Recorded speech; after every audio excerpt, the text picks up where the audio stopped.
Kevin, 25 ans, sort du tribunal.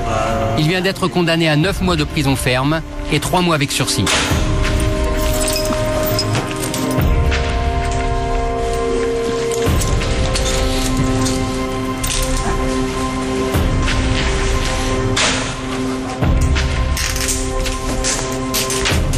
Célibataire? Avant j'avais une concubine, mais là comme je suis pour des histoires que j'ai mis 2 claques, Ouais. on a porté plainte, alors je suis là, alors... C'est vrai que ça aide pas. Célibataire. Ouais, Célibataire, des enfants? Non. Ok, votre taille? 1m90. Ouais. Est-ce que vous pouvez vous mettre devant la toile là-bas? 1m88.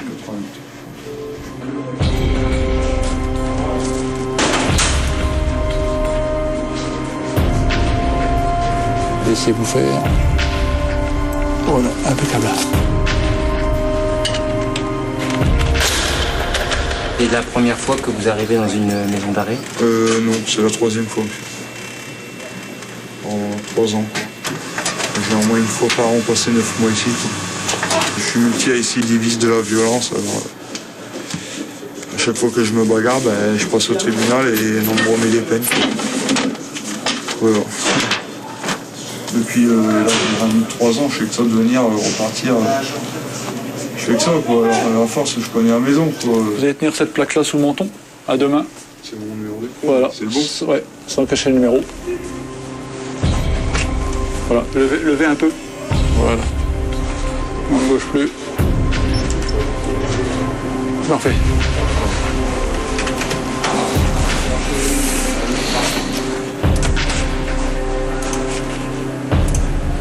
La première fois, c'était 32 537.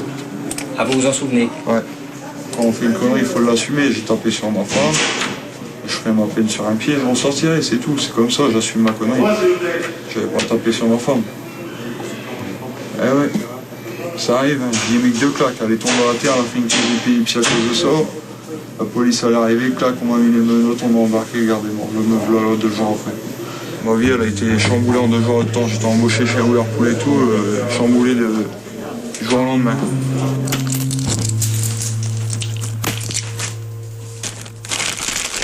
On est d'accord là-dessus sur la somme? Bon, messieurs, au revoir.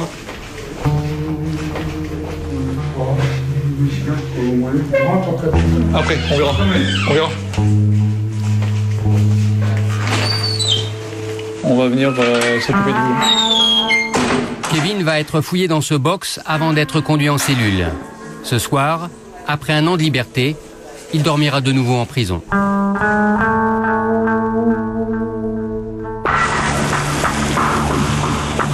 Nous sommes à la maison d'arrêt d'Amiens, en Picardie. Chaque année, 1200 hommes et femmes sont écroués dans l'établissement.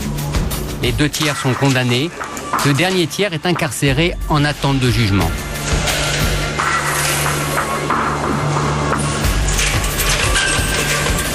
Nous allons passer 6 mois ici. Nous rencontrerons des dealers, des violeurs, des cambrioleurs, des condamnés pour violence conjugale, alcool au volant ou meurtre. Il y aura même un évadé. Nous rencontrerons aussi celles et ceux qui travaillent ici à longueur d'année, les surveillants pénitentiaires. Je me souviens la première fois que je suis rentré dans une prison. Ça m'a fait froid dans le dos. On entend des claques. Ah. C'est très dur la prison, c'est pour rien. Ça nous broie, ça pour un homme. On a du mal à se réadapter. Dehors, on n'est pas vraiment pareil que les autres, c'est pas possible. Ici, on sait toujours qu'on rentre, mais on sait jamais qu'on sort. Reportage des 2 côtés des barreaux. Amiens, une prison ordinaire en France.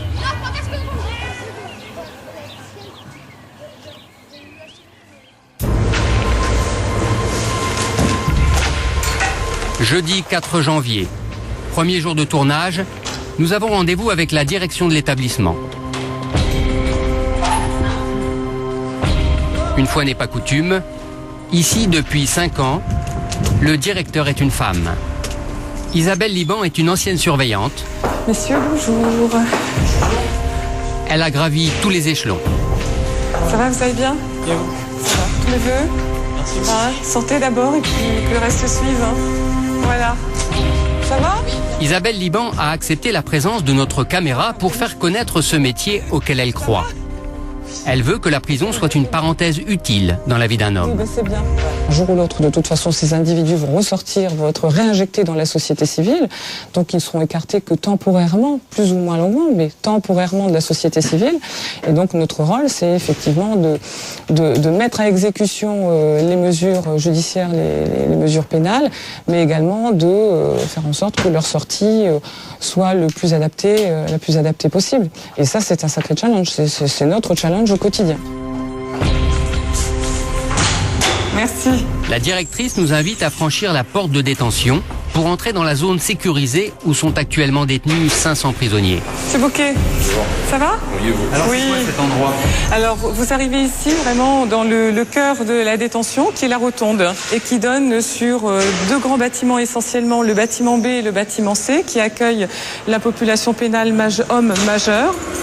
Par ailleurs, vous avez un quartier femmes et un quartier mineur de ce côté. Au-dessus de nous, une rotonde de 4 étages, soit 15 mètres de hauteur, équipée de 2 filets de sécurité pour éviter les accidents, les règlements de compte ou les suicides.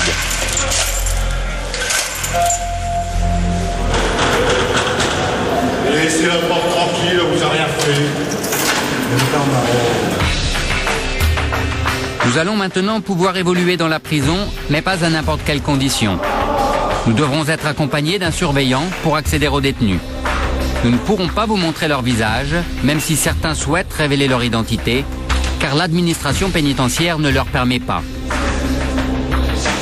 Enfin, nous ne pourrons pas interviewer les personnes prévenues, en attente de jugement, c'est-à-dire plus du tiers de la population pénale.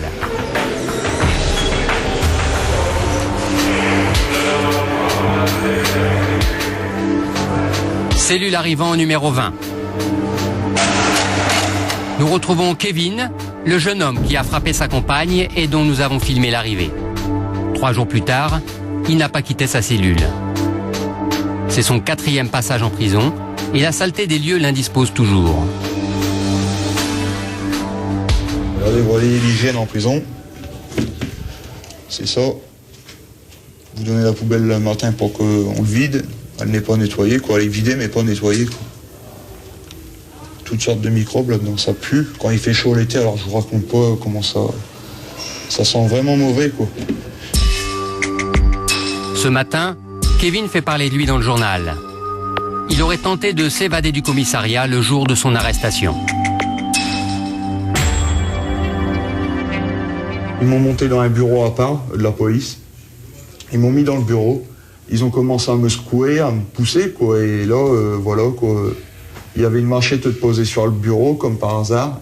Qu'est-ce que vous appelez une machette? Une serpe à couper des betteraves avec un manche. Dans le temps, on s'en servait pour couper des betteraves.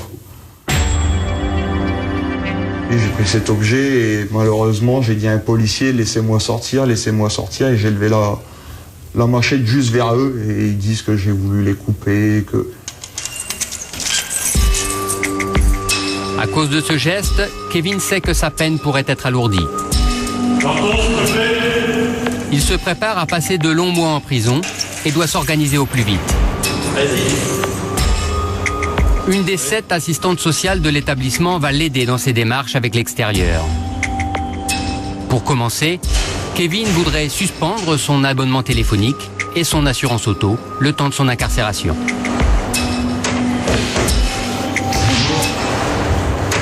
Oui, bonjour, Carole Dupuis, assistante sociale. Asseyez-vous, monsieur. Vous êtes là pourquoi? Elle m'a dit, ouais, j'ai couché avec un tel pour avoir de la cam, j'ai retourné une paire de claques. J'ai dit, il faut plus tard recommence. Et en y retournant la paire de claques, elle est tombée raide à terre, elle a fait une crise d'épilepsie. J'ai fait ça, c'est pour qu'elle arrête de prendre de la cam, madame, parce que Elle se laisse entraîner par n'importe qui, elle part, elle revient dans des états pas possibles chez moi. Moi, je rentre du taf et je vois ça, je suis désespéré, quoi. J'en prends de la cam, je vous le dis franchement. Mais je vais travailler, quoi, et je fais pas chier à personne, quoi. Vous écrivez à ma collègue dès que vous le souhaitez. L'assistante sociale téléphonera à la famille de Kevin pour régler les problèmes matériels les plus urgents.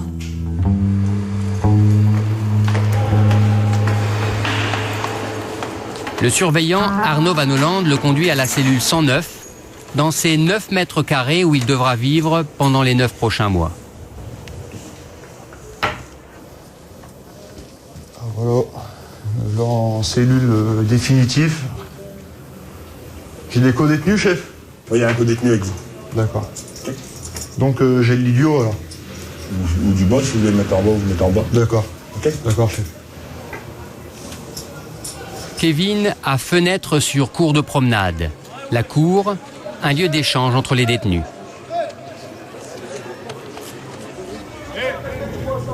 Ok. Envoie-moi des feuilles. Tout à l'heure, je t'en enverrai une, ma cellule. Je t'appelle, je t'en enverrai. On va m'en donner. Voilà, ça c'est un yo-yo. Ça c'est sûrement un co-détenu qui envoie un paquet de tabac ou des cigarettes à un autre détenu qui est en dessous ou sur le côté. Pour le faire sur le côté, il faut le faire balancer le yo-yo. Dedans, il peut y avoir... c'est un bout de drap raccordé en fait, avec une chaussette au bout ou un gant. Et dedans, il peut y avoir du tabac, de la drogue ou n'importe quoi, quoi. Et si on se fait attraper par les surveillants, c'est puni, quoi. On a un rapport, quoi. Ben, c'est un yo-yo, vous voyez, il remonte avec un gant de toilette ou une chaussette. De la drogue en circulation à quelques mètres de nous. Comment arrive-t-elle jusqu'ici? Nous essaierons de savoir bientôt. Vous voyez, il va peut-être y avoir des yo-yo qui vont encore passer. C'est ça que j'aime pas, c'est sans arrêt, quoi. C'est tout le temps, côté promenade, c'est l'enfer, quoi. Kevin ne le sait pas encore, mais cette incarcération ne se passera pas aussi bien que les 3 précédentes. Dans cette cellule, ces 2 co-détenus vont lui mener la vie dure. Comme on dit en prison, l'enfer, c'est les autres. 3e promenade terminée, vous remontez. 3B, promenade terminée, vous remontez. La promenade, c'est 2 fois par jour, le matin et l'après-midi. Pour des raisons de sécurité, les 500 détenus ne doivent pas sortir tous en même temps. 3e B, promenade terminée, vous remontez. 3B, vous remontez. Les surveillants doivent donc gérer les flux, étage par étage.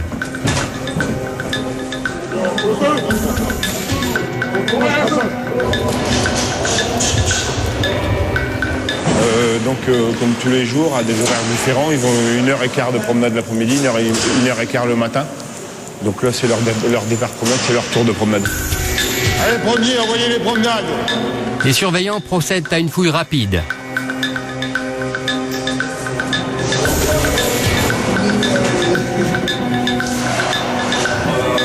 La cour, c'est une zone où ils ne s'aventurent jamais en présence des détenus. Est-ce qu'on peut, nous, y aller en promenade? Ça vous pose problème? Que vous alliez dans la cour? Ah là, Pourquoi? On ne sait pas ce qui peut se passer. C'est pour votre sécurité aussi à vous. Malgré de nombreuses demandes, nous ne serons pas autorisés à entrer en promenade. Car la cour est le territoire réservé des détenus. Une zone où tout peut arriver. Trafic, échange et toutes sortes de brutalités.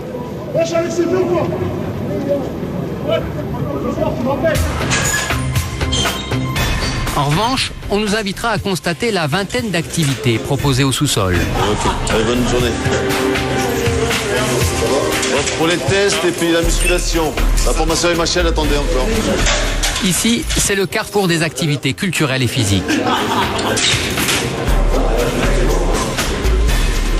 Cours de français, leçons de dessin, de musique, réflexion biblique, et du Fils et du Saint-Esprit. Amen. Haltérophilie, atelier vidéo. Tu m'as l'air un peu blanc quand même, là. Et toutes sortes d'activités sportives. À quoi vous pensez en courant actuellement? À rien, j'évacue ma tête. Je pense à moi et mon sport, je pense pas à ce qui va se passer après, c'est-à-dire le retour en cellule. Voilà, retourner en détention. Souffle bien. Le prof de sport est un surveillant. Les détenus l'appellent Action Man. C'est sans doute leur surveillant préféré, quelle que soit leur nationalité. Le record, là. Il est parti fort. Il y a 2,36 il reste 300 mètres après. Romania. Vous savez de quelle nationalité ce monsieur? Roumain. Il y a quoi comme autre nationalité ici? Le Maroc, la Tunisie, l'Algérie. T'es de où toi? Quel pays? Cameroun. Ah, et toutes les nationalités ici. Aujourd'hui, Madame la directrice est venue assister à une compétition de sport. Je sais que vous l'attendez, mais... C'est pour elle l'occasion de motiver les détenus à postuler pour trouver du travail. You have to learn speaking French, okay, and you have to find a job, even in the atelier, okay?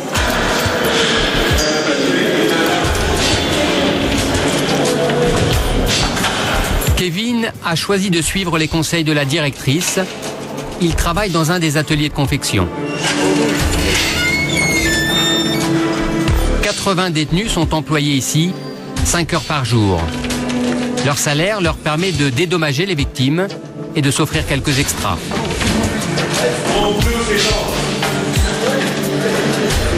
Alors là, nous sommes actuellement à l'atelier du deuxième étage où il y a actuellement entre 26-27 détenus présents qui s'occupent de faire de l'assemblage de sacs qui sont destinés à de grandes marques de cosmétiques. Voilà, donc l'assemblage où l'on met les petites cordelettes pour maintenir le sac. À l'étage du dessous, Kevin, lui, imprime le nom d'une marque vendue en grande surface. Un travail payé à la pièce. On est payé 8 € la caisse, quoi, 2000. 8 € là? La caisse de 1000 pièces.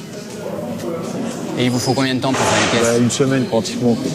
Donc globalement, vous mettrez une semaine pour toucher vos 8 €. Ouais, voilà. Franchement, c'est de l'esclavage, quoi. Nous avons l'autorisation de filmer ici. Et pourtant, quelques minutes plus tard, le contremaître nous demande d'arrêter le tournage. Ce contremaître est l'intermédiaire entre les marques et la prison. J'ai le droit de le faire. D'accord. Moi, je vais dire à mon patron qui a fait M6, ça va être fait. Mais moi, je vais lui dire, il va être formel. Il va vous faire avoir les ennuis en plus. Ils ne veulent pas que ça soit filmé pour pas qu'on dénonce combien on est payé et tout, tellement qu'on est payé la misère, mon gars. Parce que toi, un truc comme ça dehors, ils le vendent au moins 3 €. Tu t'imagines? C'est de l'exploitation, c'est de l'esclavage, hein, mon gars. En fait, ce ne sont pas les tarifs qui posent problème au contremaître, mais les marques. Les marques ne savent pas que leurs produits sont fabriqués ici, à faible coût. Si elles l'apprennent, elles pourraient lui retirer le marché et du coup mettre 80 détenus au chômage. Des détenus souvent pauvres et qui comptent sur ces 100 à 200 € mensuels. À Amiens, c'est ce qu'il leur reste, une fois les victimes indemnisées. Certains détenus refusent toute activité ou travail.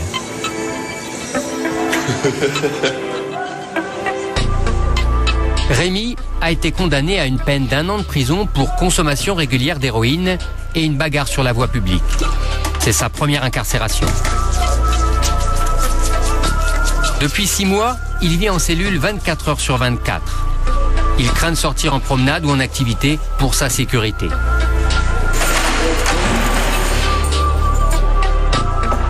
Nous le rencontrons pour la première fois sous le regard d'un surveillant. Rémi, pourquoi est-ce que vous ne sortez jamais de votre cellule? Parce que j'ai des problèmes avec certains détenus. Quel type de problème? Quel type de problème? C'est parce que il y a un détenu qui croit que je l'ai balancé, donc voilà quoi. En cas de bagarre, les surveillants ne pourraient pas assurer sa sécurité, même si l'administration connaît les menaces qui pèsent sur le jeune homme. Rémi passe donc ses journées en tête-à-tête avec David, son codétenu. Vous supportez, si on peut dire, entre 22 et 24 heures par jour. C'est presque une vie de couple, ça. Ah bah ouais, presque. À part sur certains points quand même. C'est colocataire rapproché. Ouais, voilà, colocataire. Colocataire. 11h30, c'est la distribution du repas. Beaucoup de détenus s'attendent en arrivant ici à déjeuner dans un réfectoire.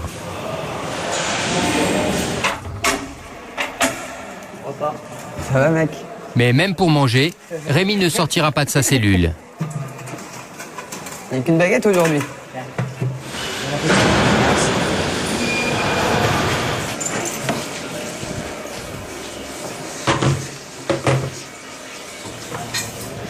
Tu laisses ouvert, tu laisses sortir le pen. Laisse le pen sortir, ouais, c'est bon.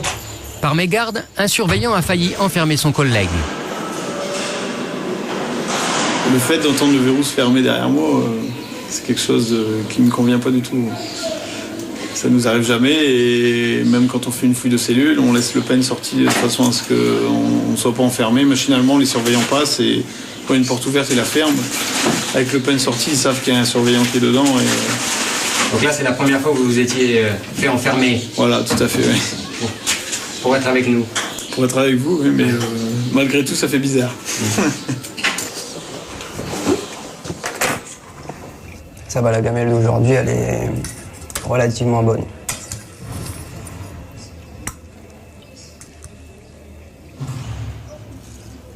La télé, c'est le seul lien de Rémi avec le reste de la prison. Qu'est-ce que vous regardez là à la télé? Là, ben, c'est la chaîne de la prison. La chaîne de la prison? Ouais. C'est quoi? Bah, c'est la chaîne où ils expliquent beaucoup de choses sur la prison, à l'intérieur de la prison.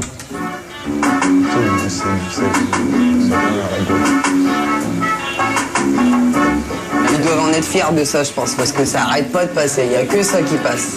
Ce reportage-là, il passe sans arrêt? Ouais, il arrête pas. Franchement, il arrête pas.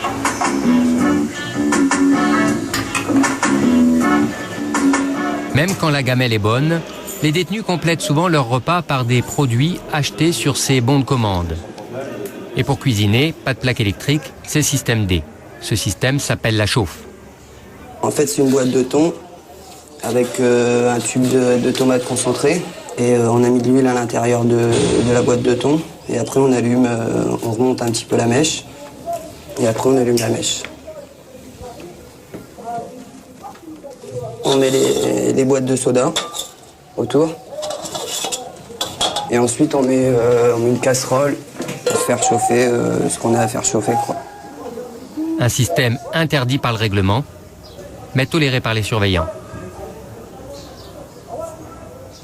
On sait très bien que si on passe à la fouille aujourd'hui et que on retire la chauffe, s'ils ont besoin de faire chauffer quelque chose ce soir, ils vont se refabriquer une chauffe et forcément ils auront moyen de... Enfin, si vous voulez, on peut enlever une chauffe quasiment tous les jours, quoi. Ce serait sans fin. Donc ce serait sans fin, oui. La chauffe permet aussi de laver son linge. Car dans cette prison vieille d'un siècle, il n'y a pas d'eau chaude en cellule. Rémi est à la moitié de sa peine. Il ne supporte plus ces conditions spartiates d'incarcération. Il a demandé à terminer sa peine à l'extérieur, au sein d'une association de réinsertion. Mais pour cela, il doit d'abord convaincre Marianne Charrère-Clément, la juge d'application des peines, venue l'entendre aujourd'hui. Bonjour. Bonjour monsieur. Bonjour madame le président, madame le procureur. Aidé de son avocat, Rémi va devoir répondre aux questions du juge. Qu'est-ce que vous avez compris du placement à l'extérieur? Qu'est-ce que c'est pour vous cette mesure? Ben, en fait, pour moi, c'est une façon pour pouvoir se réinsérer dans la vie professionnelle, dans la vie active et du bon pied, si je peux dire. Et le déclic, c'est quoi aujourd'hui alors? Ben, aujourd'hui, c'est la prison.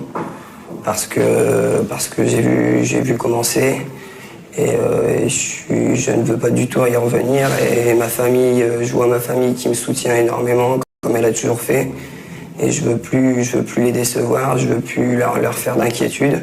Je veux savoir si c'est votre première... Mais son refus de participer aux activités d'insertion joue contre lui. Néanmoins, vous ne veniez pas. Le procureur le lui rappelle. Il n'y a pas de travail, il n'y a pas de formation, du coup il n'y a pas de versement en tout cas justifié aujourd'hui s'agissant des sommes qui sont actuellement dues. On me dit que vous n'avez pas souhaité travailler ni suivre une formation car vous ne vouliez pas être affecté au quartier B de crainte d'être en contact avec d'autres détenus qui vous auraient menacé. Moi au début où je suis arrivé en prison, je suis sorti quelques jours et il y a plusieurs personnes qui se sont mis autour de moi et qui ont voulu me taper. Donc c'est pour ça que je suis plus sorti en promenade. Je suis pratiquement jamais sorti en promenade. Et donc il vient sous ma fenêtre pour me dire qu'il va me taper, tout ça. Donc j'avais fait une demande pour travailler, mais je préfère pas pour me retrouver dans des bagarres ou...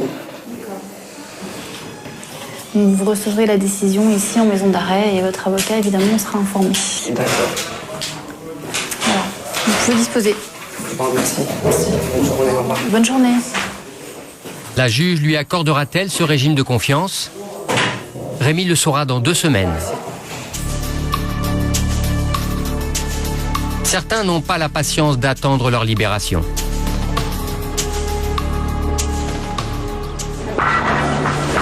Ce matin, c'est l'effervescence au bureau de gestion de la détention.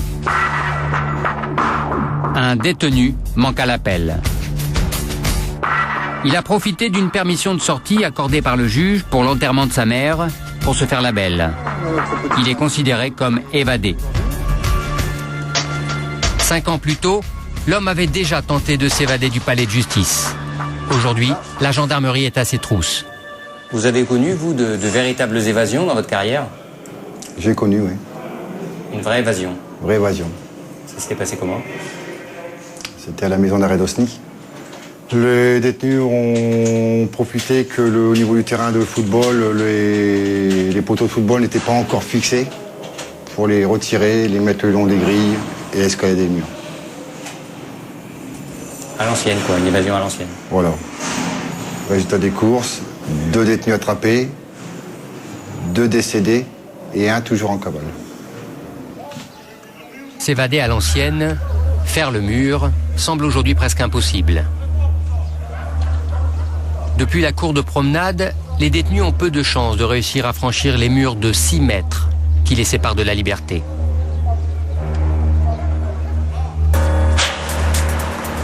Le surveillant Thierry Marlière connaît le dispositif de sécurité par cœur. Il est entré dans la carrière pénitentiaire à 21 ans et il est devenu responsable adjoint de la sécurité de l'établissement.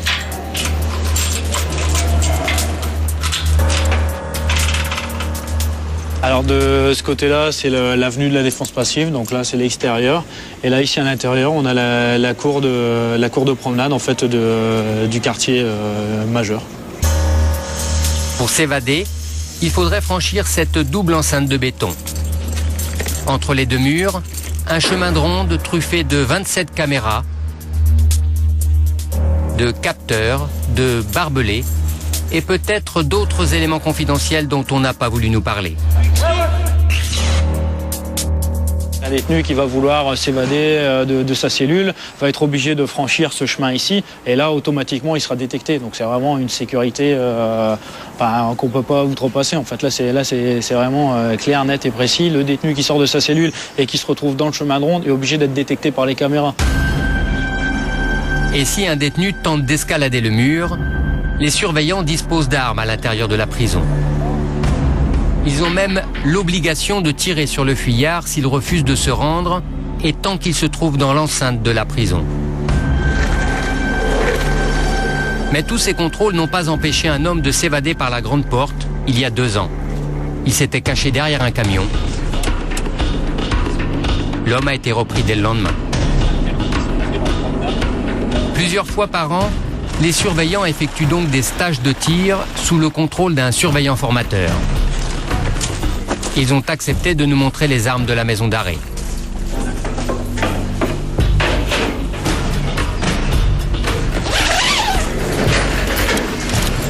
C'est des fusils à pompe. Remington 870 police. Et aussi des armes de poing. Premier exercice pour Thierry Marlière. Tir statique sur une cible à 15 mètres.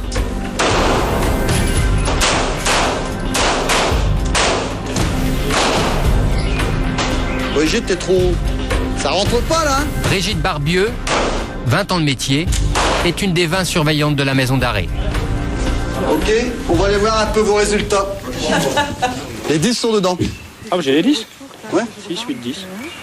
10 dans la cible? Ouais, bah les 10 là. Thierry Marlière est comme souvent le meilleur tireur. 4, 5, 6, 7, 8, 9, 10. Voilà. Vous avez tiré où, Brigitte? 1, 2, 3, 4 et 5. Alors? Bah, c'est satisfaisant. C'est bien. Il est immobilisé, il bougera plus, celui-là. Ils sont bien blessés, il est bien blessé. Plus près de la réalité d'une évasion, les surveillants doivent savoir tirer en se déplaçant. Quand je vous dirai la cible 2, on fait les sommations. C'est un touche tire. Et là, on pompe, boum. D'accord? 8 cartouches, une arme, non prête. T'es gradé, t'as une équipe à prendre en charge, ou même toi, tu dois partir avec une arme. Voilà. Je vérifie s'il n'y a rien à l'intérieur de l'arme. C'est bon, on est prêt? Allez, on y va, go, c'est parti. La 3. Touche tire. Allez, la 4.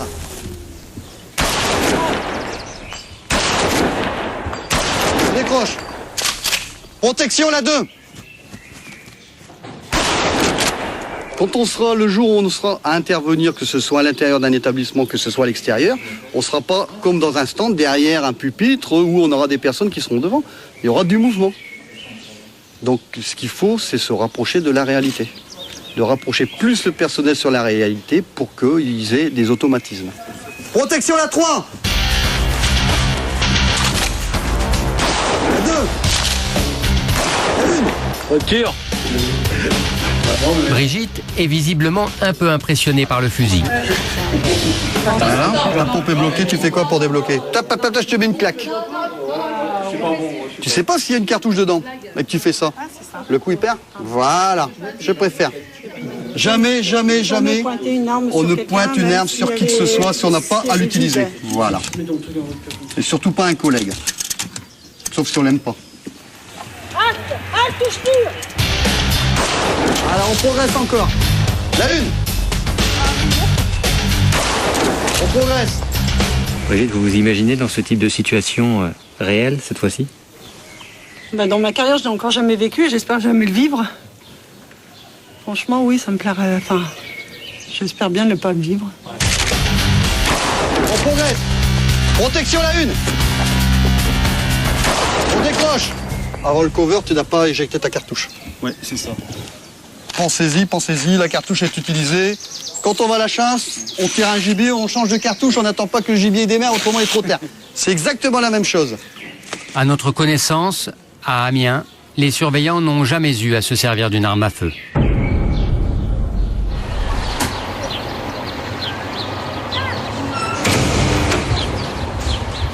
Retour derrière les barreaux avec Rémi, le jeune homme qui ne quitte jamais sa cellule.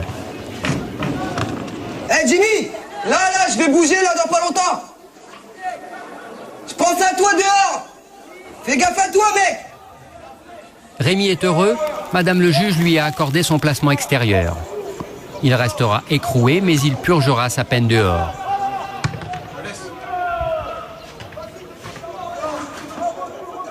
Vous avez demandé un nouveau co-détenu? Non, j'ai pas demandé. Non.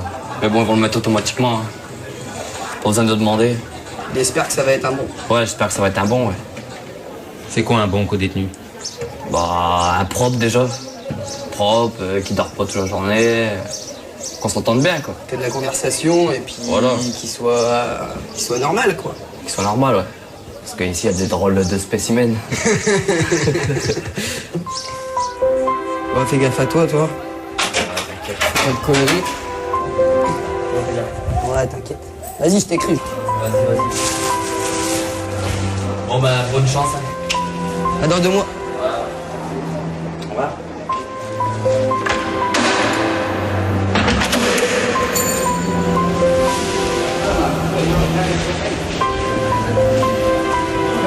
Au revoir, surveillant.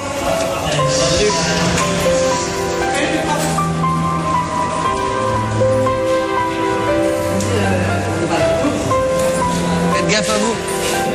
Bon courage, les gars.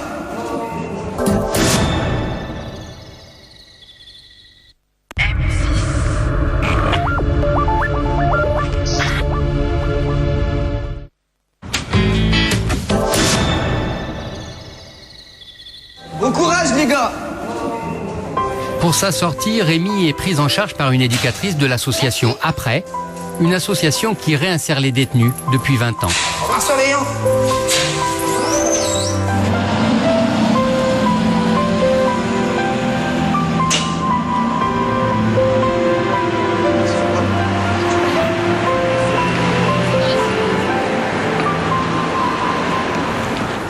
Qu'est-ce que vous avez donné là en traversant la ville?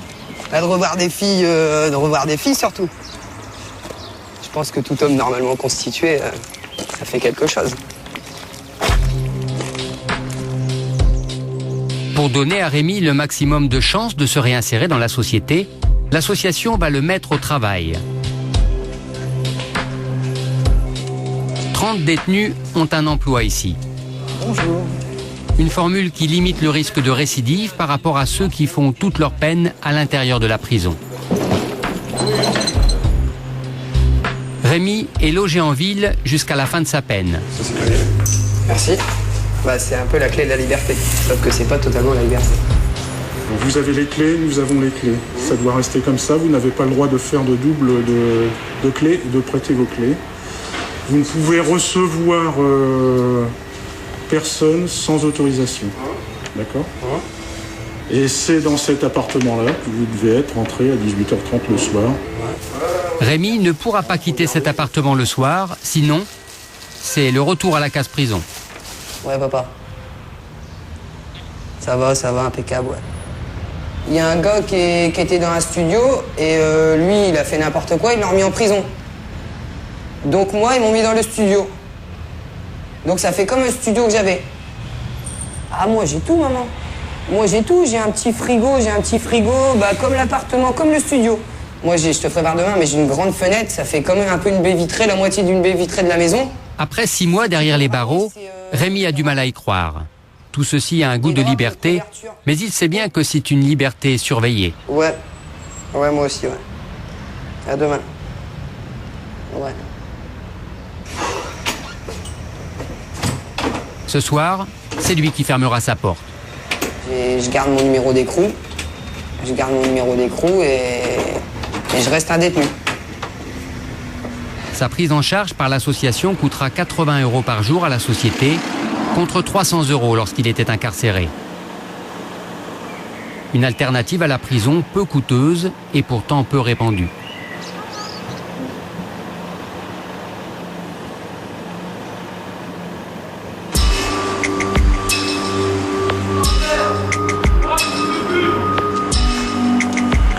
« 140 surveillants travaillent à la maison d'arrêt d'Amiens. Des surveillants souvent entrés dans l'administration pénitentiaire par hasard, jamais par vocation. Ce qui n'empêche pas certains, comme Thierry Marlière, d'être heureux dans ce métier.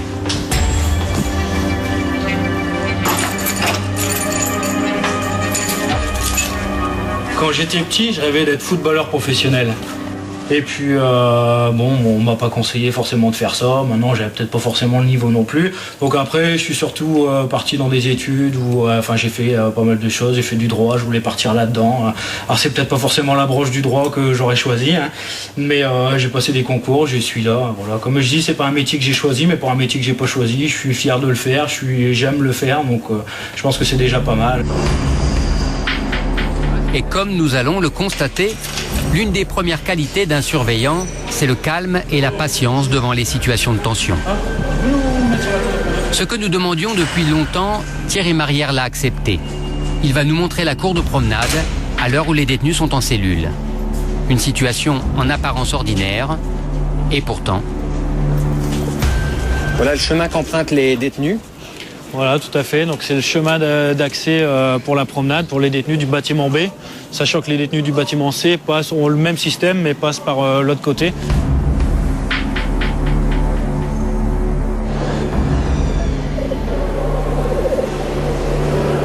On a le filin anti-hélicoptère donc juste au-dessus. On a la caméra donc pour visionner l'ensemble de la cour de promenade en cas d'incident. Où est-elle? Donc qui est située juste en face, sur le pylône en face là-bas. Une seule caméra qui surveille. Une caméra qui surveille la cour de promenade. Donc la personne qui surveille les promenades en fait est au niveau du troisième étage là-haut. Hey, t'as fini, fils de pute! Pourquoi est-ce que les surveillants ne viennent jamais en promenade en même temps que les détenus? Tout d'abord parce que c'est une question de principe au niveau du CPP, du code de procédure. Voilà, par exemple aussi, ils ont droit à 1 heure de promenade par jour, donc on considère que c'est un moment qu'ils doivent passer seuls sur la présence du surveillant, 23 heures sur 24 avec du personnel, ils ont besoin d'un peu d'intimité. Et puis après c'est une question de sécurité parce que par vengeance 50 ou 60 détenus sur la tour qui voudraient sauter sur un agent, quand vous voyez comment on est adoré certaines fois, ça fait partie de la sécurité du personnel. Autant quand ils sont avec vous à l'étage, ils sont tout gentils parce qu'ils ont plein de choses à vous demander. Et puis là, il y a des périodes comme ça où mais nous ça nous fait plus rien, on est habitués, on sait que c'est comme ça en permanence, donc il n'y a aucun problème là-dessus. Et voilà, regardez, vous voyez. Là on fait tout ce qui peut traîner dans la cellule, yaourt, une pomme, une bouteille d'eau, de l'eau de javel, une balayette.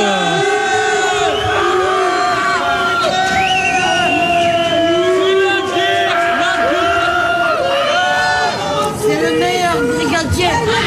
Merci. C'est le meilleur,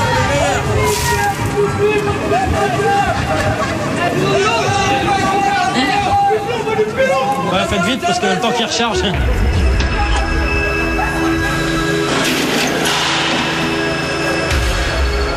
La violence des détenus est parfois extrême. Tout le monde se rappelle ici l'histoire de ce surveillant qui a reçu un colis piégé à son domicile. Sa fille est morte en ouvrant le paquet. Son fils, lui aussi surveillant à Amiens, nous a confié que les auteurs de l'attentat étaient sans doute d'anciens détenus. On comprend mieux pourquoi certains surveillants ne souhaitent pas apparaître.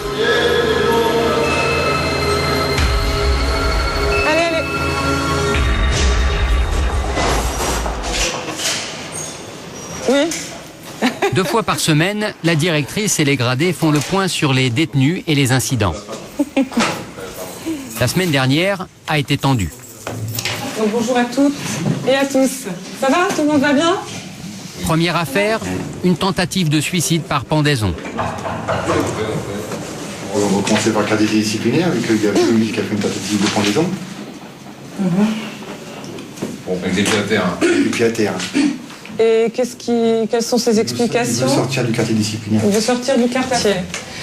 C'était quoi, lors d'un retour de promenade ou... Deuxième affaire, un détenu a été retrouvé en possession de drogue dure lors d'une fouille de cellule. Donc, lors de la fouille de cellule, lui a été fouillé. Voilà, il y a un produit dit illicite de couleur beige, parce que je ne savais pas, et on a fait le test ce matin.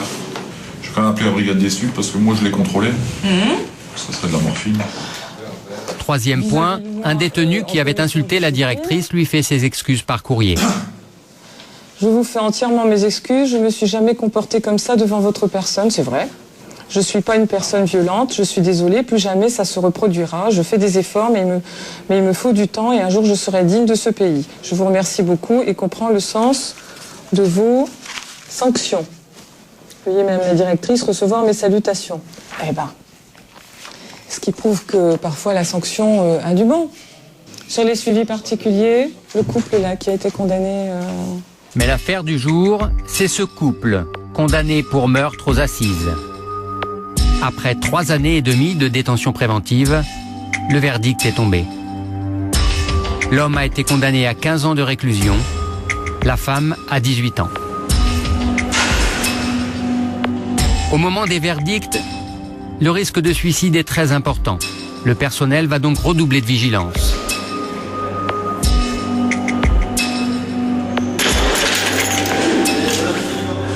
Régulièrement, les surveillants viennent s'assurer de la santé psychologique du meurtrier.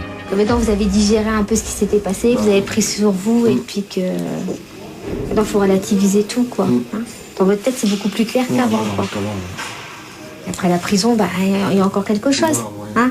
Il y a un avenir qui s'ouvre devant vous après la prison, quand vous aurez payé votre dette à la société. J'ai fait une bêtise qu'il faut payer, c'est tout à fait normal. Mais c'est lourd. C'est lourd parce qu'il y a quand même une personne de décédée, ça j'y pense.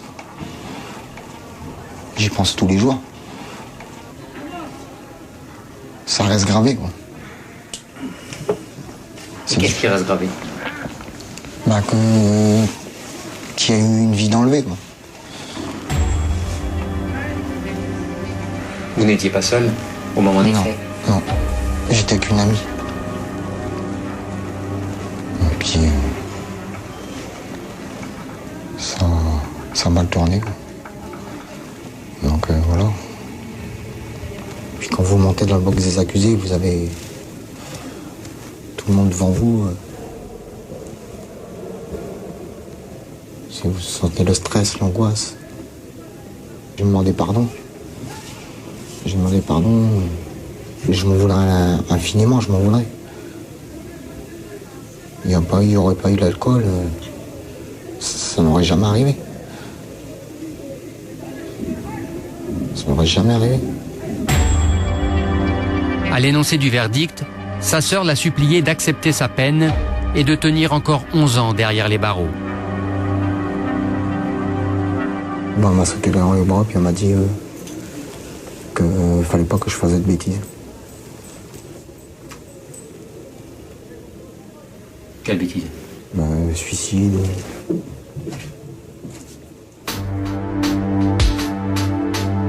Le soir du verdict, les surveillants l'ont mise en cellule avec un vieil habitué de la prison. Certains l'appellent l'ancien. À 50 ans, Gérard a 30 condamnations à son casier judiciaire. Il a découvert le monde carcéral à l'âge de 16 ans. À l'époque, on cassait les vitrines, j'ai écrasé un gendarme en moto. Ah, je ne l'ai pas tué, bien sûr, mais bon, en fuyant, en faisant un délit de fuite, j'ai percuté un gendarme, ce qui m'a valu 18 mois de prison à l'époque, quoi. J'ai fait 18 mois, mais très dur. J'avais la haine, bien sûr que j'étais j'avais la haine. On m'a pas appris à travailler, on m'a pas appris à rien faire. Bon, je savais que le seul métier que je connaissais, c'était vol. Bon, j'ai volé, j'ai continué à voler, quoi. J'avais la haine de la prison. J'étais déchaîné à l'époque quand je suis sorti parce que j'avais subi la prison pendant 18 mois. Maintenant, on arrive quand même plus ou moins à pas trop la subir, mais à l'époque, on subissait la prison, les brimades, tout ça. Donc, j'ai décidé de plus jamais vouloir travailler. Et puis, je me suis mis, me suis mis dans la délinquance, quoi, vraiment la délinquance grave. Il s'est alors spécialisé dans les vols et les cambriolages de châteaux. Je fais partie des gens qui ont choisi d'être délinquants, quoi. Donc c'est quand même toute une vie qui a été dans la délinquance. Je vous dis pas que c'est bien, je vous dis pas que c'est mal. Bon, je regrette parce que bien sûr, j'ai quand même passé quelques années derrière les barreaux. J'ai quand même passé une paire d'années derrière les barreaux. Oh, j'ai bien 20 ans quand même. Mais je regrette pas, c'était fait, voilà. La seule chose que je regrette, c'est de m'être fait prendre souvent, quoi. Pour occuper ses journées jusqu'en 2010, Gérard travaille à la distribution des repas et au ménage. Une activité payée 260 € par mois. Chaque jour, il nettoie les douches que chaque détenu ne peut utiliser que 3 fois par semaine. Ça a toujours été comme ça, les douches, là, par 4, avec des petites cloisons Ça dépend des tôles. Il y a des tôles, c'est par 50, comme au centre de détention de l'os, c'était 50. 50 personnes 50 douches à la fois. 50 pommeaux de gauche, un peu comme les camps de concentration, quoi. T'as vu, c'était 50 douches comme ça. Sans séparation? Sans séparation, sans rien. Vous avez connu ça? Oui. Et là, c'était la jungle, quoi. C'était la misère. Il fallait faire attention, quoi. T'as des jeunes qui se faisaient violer et tout, c'est sûr. Donc il fallait déjà être fort à l'époque, quoi. Et aujourd'hui, comment ça se passe? Il y a des services à l'infirmerie où t'as des capotes qui sont là, que tu peux tirer des capotes. Quand tu vas, voilà, pourquoi faire? Pourtant, c'est quand même un milieu que de mecs, quoi. Donc quelque part, c'est ou pour se foutre de notre gueule ou pour en cas où. Pour l'ancien, le plus difficile à vivre en prison, c'est l'absence de relations sexuelles avec sa femme. Tu te rends pas compte, rester 2-3 ans sans avoir de rapport sexuel avec ta femme, pour toi, c'est déjà dur. Mais imagine-toi pour la femme dehors, avec toutes les tentations. Si t'as une femme à peu près normale, qui est bien foutue et tout, elle est quand même sollicitée dehors, faut pas être fou. Donc elle, c'est encore peut-être plus difficile pour elle que toi, parce que toi, tu peux pas. C'est net, c'est clair. Mais elle dort, elle peut comme elle veut, quand elle veut. Quand tu achètes 2 oiseaux, tu achètes un oiseau, tu lui achètes une femelle, tu lui achètes un mâle. Tu mets un oiseau en cage, tu ne l'as jamais tout seul, tu essayes d'avoir un couple. Là, on te met en cage, tu as vu, on te laisse pendant ton 4 piges sans rien.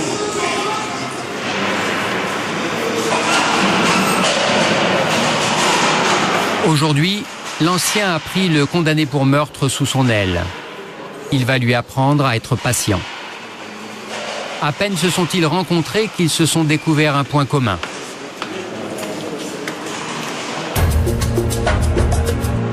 Leurs anciennes compagnes et complices sont à 200 mètres de leur cellule, au premier étage du quartier femmes.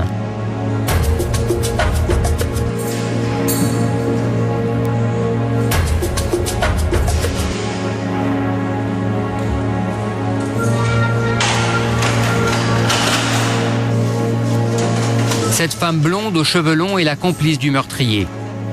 Encore sous le choc du verdict, elle est sous traitement médical lourd et passe la majeure partie de la journée à dormir. On nous déconseillera de la rencontrer. La complice de l'ancien exécute sa première peine.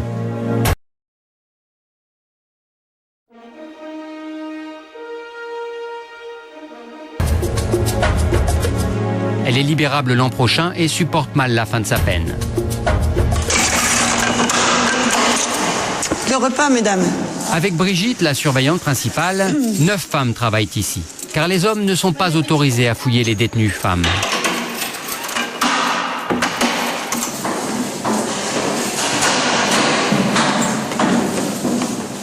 Le seul homme ici, c'est le chef de détention. Bon appétit. Merci, bon appétit. Merci. Il y a 40 détenus, 3 par cellule.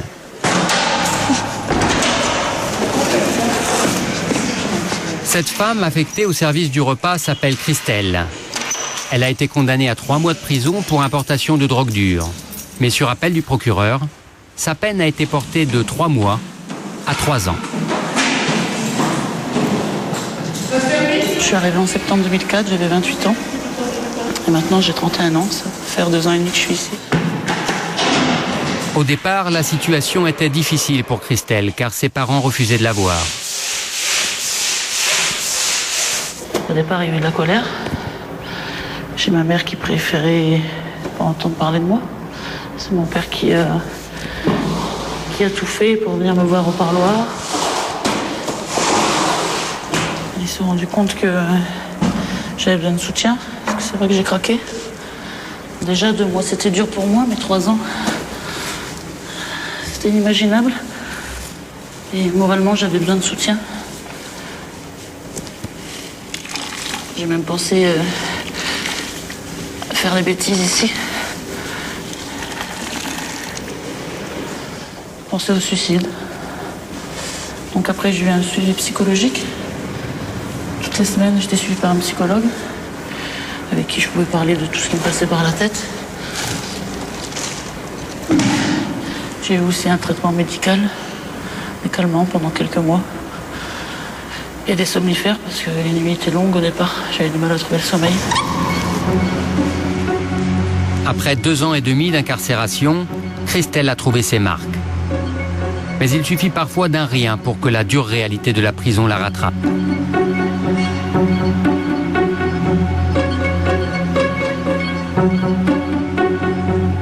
Récemment, ma voisine de cellule a voulu se suicider. J'ai entendu des cris, des pleurs. Et en pleine nuit, on m'a mis sa co-détenue qui était choquée par ce qu'elle avait vu, par le sang. C'est vrai que c'est difficile à gérer. Ça vous arrive de pleurer? Oui, souvent. On pleure un bon coup. Et on essaye de s'endormir avec des idées meilleures en tête.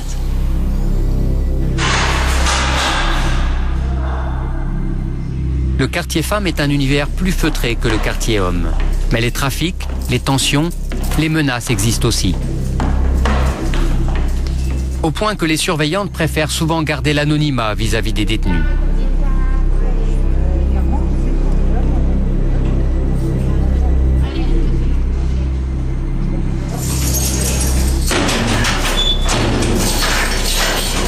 pas. Je veux pas qu'on sache mon nom de famille. Mon prénom, oui, elles le savent très bien, parce qu'il y a des fois on s'appelle par les prénoms, mais pas mon nom de famille, non. Ah, c'est comme ça. Il n'est pas toujours facile de dire qu'on travaille en prison. Préparez vos affaires pour changer de cellule. C'est bon? Allez-y. Cette femme, dont le mari et le fils sont aussi surveillants, a choisi d'habiter loin de la maison d'arrêt. Elle n'aimerait pas qu'une détenue la reconnaisse dans la rue. Ça peut être dangereux. Ça peut être de l'agression verbale, de l'agression physique, des menaces pour la famille, éventuellement les enfants. C'est un milieu fermé. Et on ne peut pas ouvrir, nous, notre vie au milieu fermé. Mais je suis fière de ce que je fais et j'en ai pas honte dehors. Au contraire. Vous avez déjà été menacé, insulté? Insulté, oui. Menacé, oui. Donc on prend jamais ça à la légère.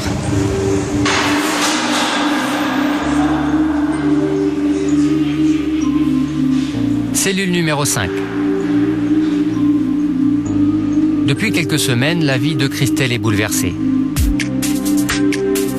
Un ami d'enfance qui vient d'apprendre qu'elle est en prison lui a écrit une vraie déclaration d'amour.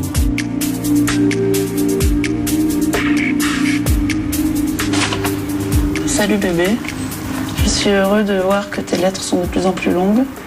Elles sont comme les jours passés sans toi, mais d'un autre côté, la fameuse date se rapproche chaque jour. Mais rassure-toi, j'ai bien l'intention de démarrer quelque chose de sérieux avec toi, dans le but de voir avec toi les mois et les années prochaines et toutes les belles choses que nous pourrons faire ensemble. Je vois que je prends une lettre, voilà les trucs qui est écrit dessus.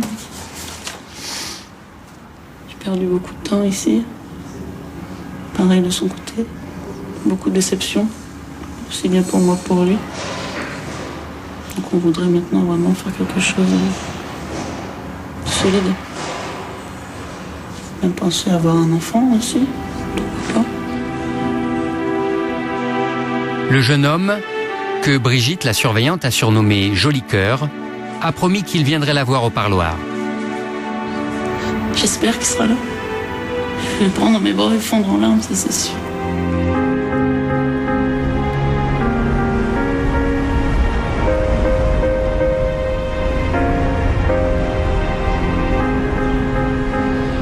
Mercredi, jour de parloir. Christelle se prépare pour faire bonne figure face à ses parents et à son petit ami. Lui, il est dans quel état d'esprit quand il arrive ici? Anxieux, c'est vrai que c'est pas facile pour lui de venir me voir en prison. Mais bon, j'essaie de faire en sorte de le mettre à l'aise tout de suite. En rigolant, en parlant des bons moments qui nous attendent à l'extérieur.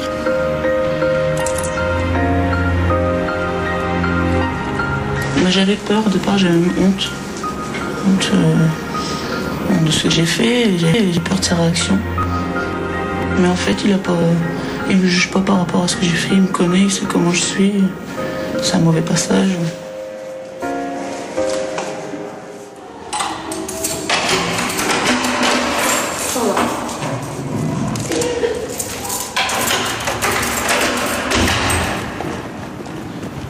Comme toutes les semaines, Brigitte accompagne les parents de Christelle au quartier femme. Joli Cœur est là, mais Christelle ne sait pas encore.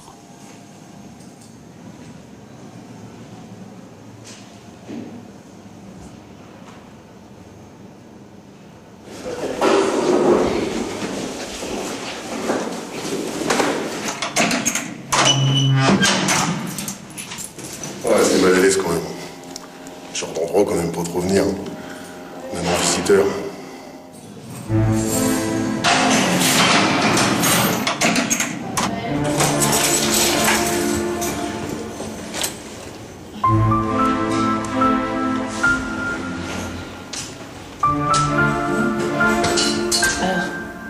Tu vois, ça va.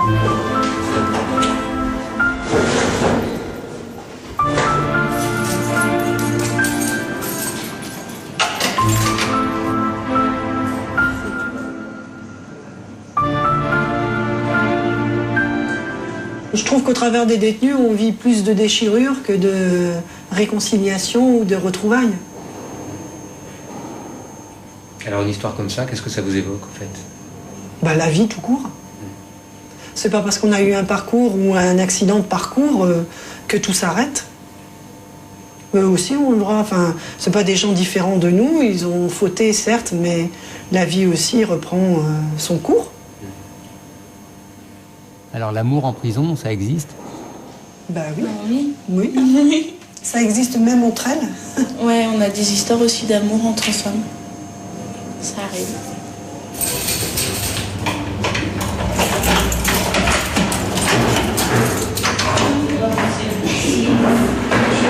En prison, le temps paraît toujours très long, sauf pendant les parloirs.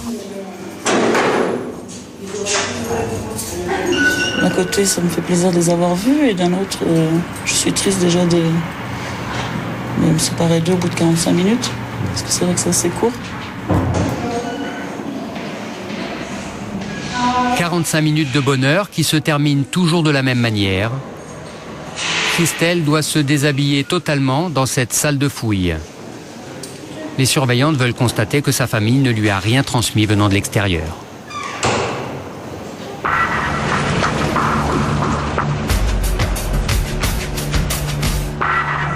Au quartier des arrivants, le condamné qui s'était évadé lors d'une permission de sortie est de retour. Il a été retrouvé par les gendarmes après 1 mois et demi de cavale.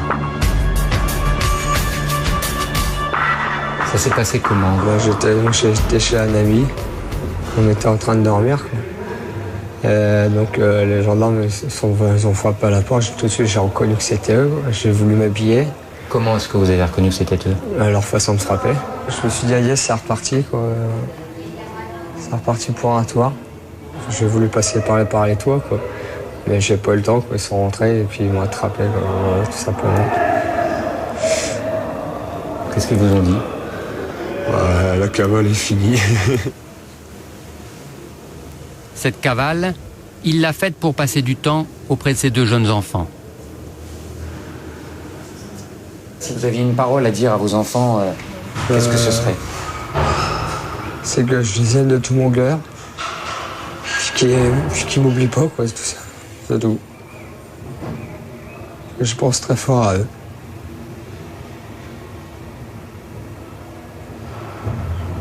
Vous avez peur qu'ils vous oublient? Ouais.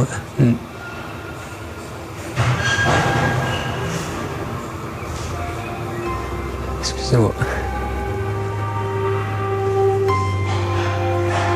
Il devra attendre encore longtemps avant de revoir ses enfants à l'extérieur. Sa cavale, il la paiera de 4 mois de prison supplémentaire. Il devrait sortir dans 2 ans.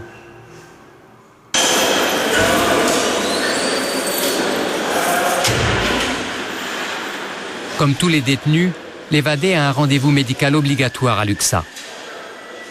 C'est une antenne de l'hôpital d'Amiens, au sein même de la prison, qui prend en charge la santé des détenus. Entrez.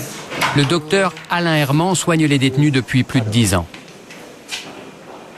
Alors, vous pouvez vous mettre torse nu, vous vous pesez et vous allongez la bande. Le jeune homme est dépendant à l'héroïne. Le médecin va donc lui prescrire un médicament de substitution tout le temps de son incarcération. Alors, vous remontez jusqu'en haut. Donc tout ça, tous les matins, vous aurez votre Subutex que vous prenez devant l'infirmière, puis le reste qu'on vous donne pour la journée. Ce traitement de substitution, l'évadé le connaît bien. Il l'a découvert en cours de promenade et il en est devenu accro. Lui qui n'avait jamais touché aux drogues dures, à sa sortie, il est devenu totalement dépendant. Et je vais refaire votre ordonnance. Vous l'avez vu, votre traitement ce matin? Donc vous allez l'avoir là tout de suite. Moi, ce qui m'embête le plus, c'est celui qui n'en a jamais pris et à qui on lui propose et qui rentre dans le truc. Parce qu'à ce moment-là, on arrive à des gens qui deviennent accros au Subutex alors qu'ils n'en ont jamais pris. Parce qu'un jour, quelqu'un leur en a proposé. Un autre détenu qui propose à quelqu'un en disant bah tiens, prends ça, tu verras, avec ça, tu vas être tranquille. Tout le monde en incarcération, j'en ai pris comme ça dans la cour, quoi. Et quand je suis sorti, quoi. Il a médicalisé sa prescription en sortant. Non, j'ai pris l'héroïne, quoi, puis Ah oui, ça va pas durer longtemps. Le trafic de produits de substitution, personne n'en est dupe, surtout pas les infirmiers.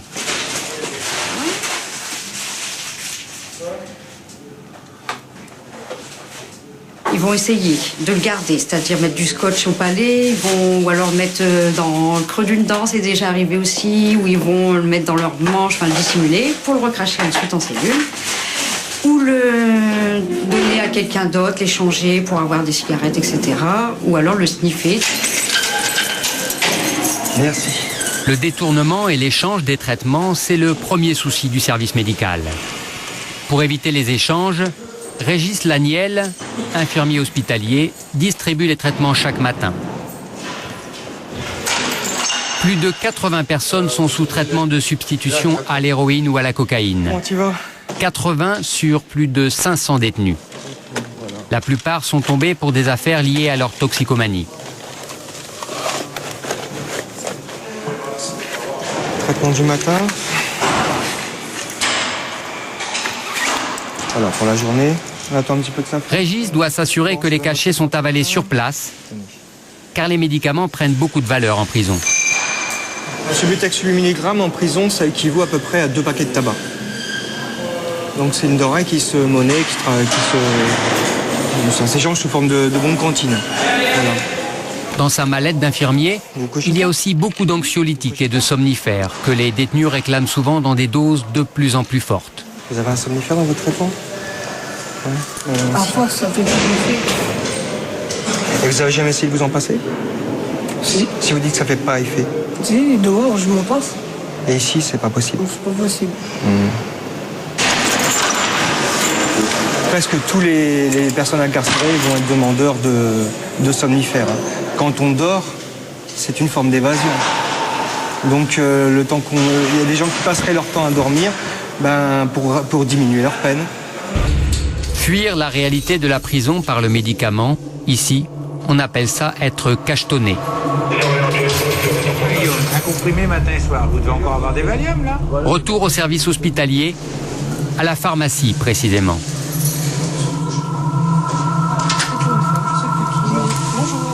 Le nouveau pharmacien, en poste depuis quelques semaines, s'interroge sur le recours massif aux médicaments et sur ses causes. Les conditions dans toute détention ne permettent pas d'avoir un esprit ouvert et la gaieté de vivre, quoi. Donc c'est normal que les gens soient, même s'ils n'étaient pas dépressifs, je pense qu'ils le deviennent, quoi. Mais quand vous êtes à 3 dans une cellule ou 2 dans une cellule, je crois que pour avoir une certaine paix sociale, est-ce qu'on n'organise pas une substitution et une surmédication, quoi. Et c'est le cas ? C'est le cas, je sais pas, c'est pas moi qui prescris, ça fait que délivrer, mais il y a des prescriptions qui sont quand même assez fortes, donc aussi bien en somatique qu'en psy, quoi. Avec des posologies qui sont quand même relativement élevées, quoi. Ils sont cachetonnés, c'est vrai qu'ils sont un peu abrutis, quoi. Par les médicaments, oui, bah oui. Kevin, lui aussi, a pris rendez-vous avec le médecin. Un mois après son arrivée, le jeune homme craque. En cellule, ses co-détenus le raquettent et ses anciens copains de détention ne sont plus là pour le défendre. Pourquoi vous avez pris rendez-vous ? Parce que ça va pas dans ma tête, parce que mes co-détenus m'en font voir tous les couleurs, j'arrive pas à dormir la nuit et tout. J'ai pas le droit de bouger de mon lit, j'ai pas le droit d'aller pisser, j'ai pas le droit d'aller au traitement, parce que ils dorment, alors voilà, quoi. Faut qu'eux, ils dorment et que moi je fasse rien que de prendre une feuille à rouler dans mon paquet de feuilles, ça les gêne, il faut que j'envoie tout mon café à l'autre du dessus parce que c'est son pote, et tout, quoi. Faut que je donne tout, et je peux plus, quoi. Je peux plus rester avec ces gens-là, c'est impossible, quoi. Si vous leur dites non, je suis pas d'accord, je veux pas me faire raqueter, etc. Après, c'est des règlements de compte en promenade, quoi. C'est des coups de larmes ou n'importe quoi, qui peut se passer, quoi. Ou des coups de poing ou n'importe quoi. Si, il y a toutes sortes de choses. J'arrête pas de le dire à la chef de bloc en remontant et tout, elle m'envoie chier. Mais ça va mal finir. C'est soit moi qui va se faire mal à moi-même, et si ça marche pas, après, si ça me change pas de cellule, je vais être obligé de péter les plombs sur quelqu'un, c'est malheureux à dire. Si vous faites pas une erreur, on vous change pas de cellule. On vous laisse jusqu'à temps qu'il y en a un qui sorte rouge de sang de la cellule. C'est comme ça ici. Entrez. Kevin sait que les prochains mois seront difficiles. Il veut se faire prescrire un somnifère. Bon. Mais le médecin refusera car il prend déjà 2 antidépresseurs et le fameux traitement de substitution à l'héroïne. Grâce au soutien du médecin, Kevin sera tout de même changé de cellule dès le lendemain. Voilà, le traitement c'est pris, il n'y a pas de problème. Fini le racket, du moins pour l'instant.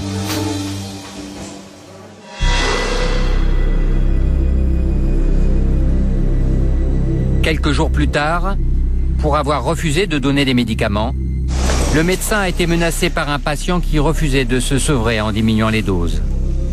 L'homme a été placé en prévention au quartier disciplinaire, que tout le monde appelle le mitard. Des cellules de punition sans aucun confort. Un lit sommaire, des meubles scellés, une fenêtre, des toilettes rudimentaires, pas de télévision ni aucun effet personnel. Ici, les risques de suicide sont 6 fois plus élevés qu'en cellule. Ce matin, une commission de discipline va juger le jeune homme. Même si la loi le lui permet, il n'a pas souhaité être défendu par un avocat pour répondre de ses actes devant la sous-directrice.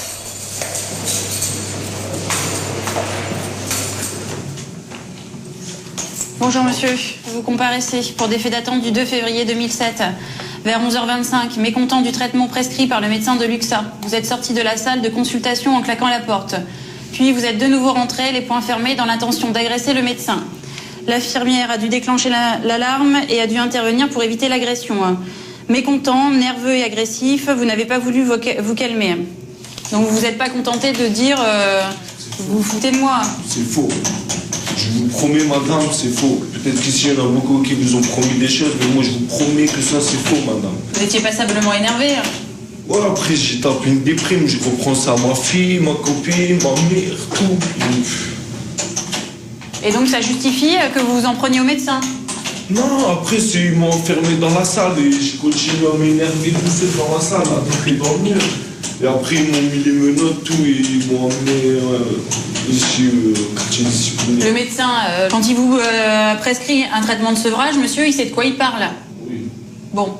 Donc c'est pas à vous d'exiger d'avoir un traitement. C'est à lui d'évaluer en fonction de ce que vous lui dites et en fonction de l'examen qu'il fait de vous, ce qui est mieux pour vous. Oui, mais dehors, je suis suivi, j'avais un traitement de Subutex dehors. Dehors, c'est dehors, monsieur. Ici, c'est ici. D'accord. Bon. Est-ce que vous voulez ajouter quelque chose avant qu'on vous fasse sortir?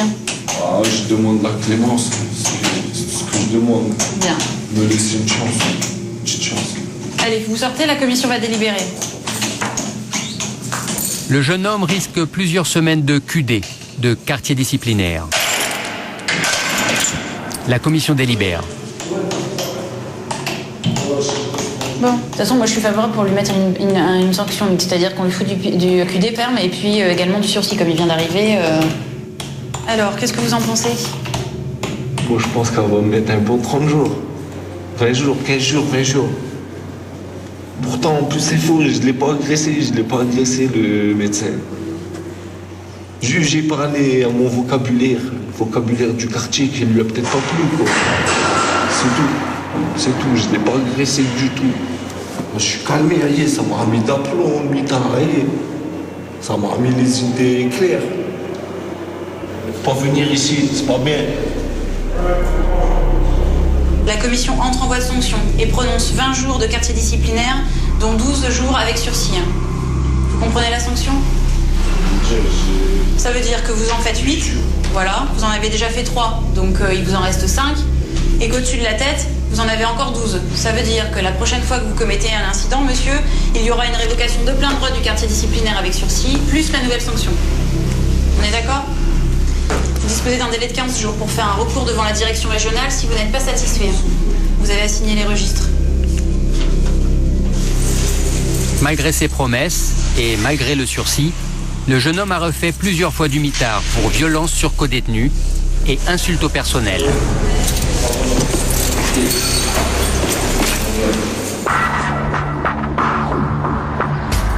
« 19h, Michael Bocquet prend son service de nuit.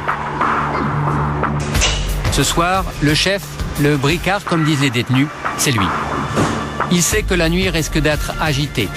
Nous sommes début mai, il fait encore jour et ils sont 587 en cellule, pour une capacité théorique de 314 places. Michael Bocquet a sous ses ordres une dizaine d'autres surveillants, mais il est le seul à posséder les clés des cellules qu'il n'ouvrira qu'en cas d'extrême urgence. Le contrôle est visuel. Plusieurs fois dans la nuit, les surveillants feront le tour des cellules pour surveiller en particulier les 54 détenus signalés comme suicidaires. Je me souviens la première fois que je suis rentré dans une prison. Ça m'a fait froid dans le dos. On entend des claques. Ah, où est-ce qu'on est? Mais bon, après on s'habitue. Maintenant ça ne fait plus rien. Je viens au travail, quoi. Qu'est-ce que vous regardez là? Voilà, je regarde s'il y en a certains que je vérifie plus que d'autres, quoi. Par exemple celui-ci.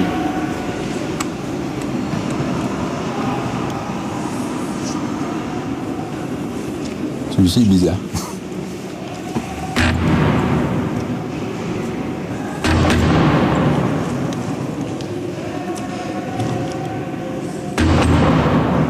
Ça va?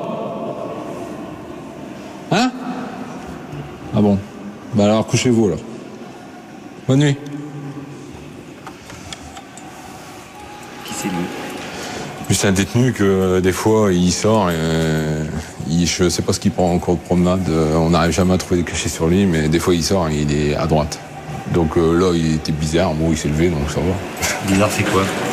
Bah il bougeait bizarrement sur son lit comme un mec un peu fou quoi. Donc j'ai tapé pour savoir si ça allait bien, donc il m'a répondu, il s'est levé donc.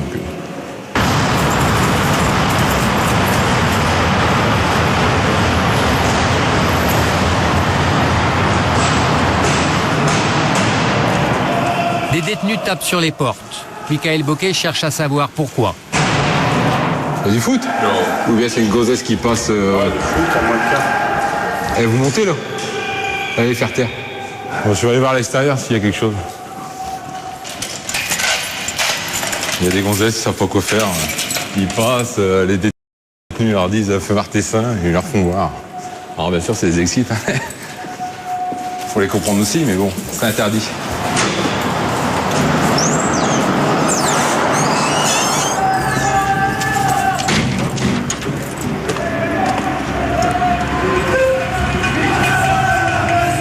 Pas de seins nus dans la rue ce soir, et pourtant les cris redoublent à l'étage.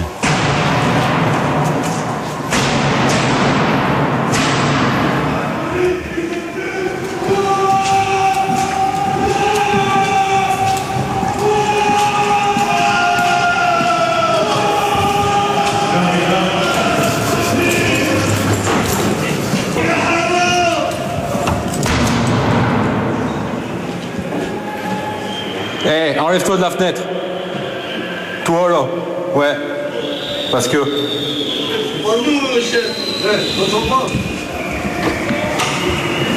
Ça résonne tellement ici que. De savoir qui c'est qui crie, c'est pas les. Sors de la fenêtre. Si je reviens, il y a un rapport. D'accord? Ce soir, les détenus étaient juste en train de tuer le temps, comme ils le pouvaient. Quartier femme, tout le monde est calme, sauf Christelle qui retrouvera la liberté demain matin, après bientôt 3 ans de prison. Ah, c'est le dernier moment, hein. Dernier moment. La journée, la nuit va être agitée. Hein. On verra bien, j'espère dormir quand même, ça ira plus vite. Vous voyez, vous allez dormir? À mon avis, vous allez faire que fumer toute la nuit. Je vais taquiner la surveillante de nuit. Vous croyez que vous allez taquiner la collègue? Dans 13 heures exactement, vous serez dehors. Ouais, ça se pourrait bien. Je réalise pas. Je réaliserai quand j'aurai franchi la grande porte. Bah écoutez, à demain matin. À demain matin, bonne soirée. Pas de problème. Bonsoir.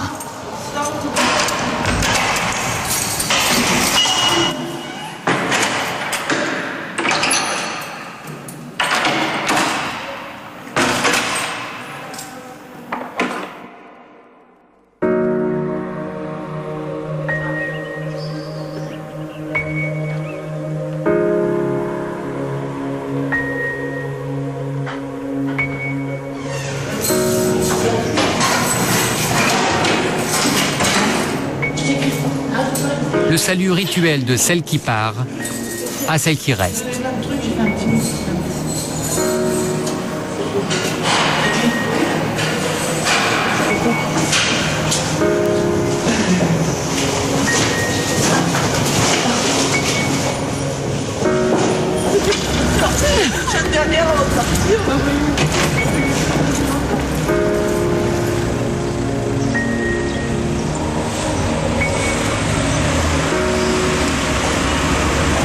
Respire un bon coup.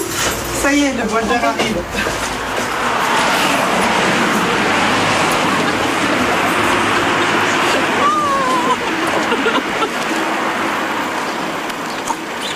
Ça y est, Johnny.